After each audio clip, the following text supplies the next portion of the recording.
তোমাদের ছোটবেলার এরম দেখতে খেলনাটার কথা মনে আছে? এটা নিয়ে খেলতে আমার তো বেশ ভালো লাগতো। আমার বন্ধু তো এখনো এটা দেখতে পেলে কেনার জন্য বায়না করে। তো আজ 15ই আগস্ট আর আমাদের ৭৯তম স্বাধীনতা দিবস।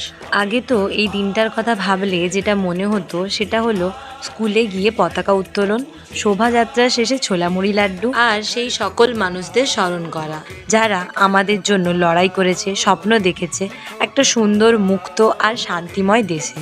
কিন্তু এখন মনের একটা প্রশ্ন হলো, দেশটা কি সুন্দর? দেশের সবাই কি মুক্ত?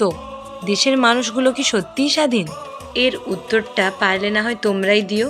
স্কুলের সময় এই দিনটাতে আমরা সবাই সাদা রঙের জামা পরতাম আর তার সঙ্গে ব্যবহার করতাম কমলা, সাদা, সবুজ এই 3টি রঙের rubber band, badge, hand band, cap আরও নানান কিছু। তো স্বাধীনতা দিবস উপলক্ষে আমার করা এই ছোট্ট ক্রাফটটা তোমাদের কেমন লাগলো অবশ্যই জানিও।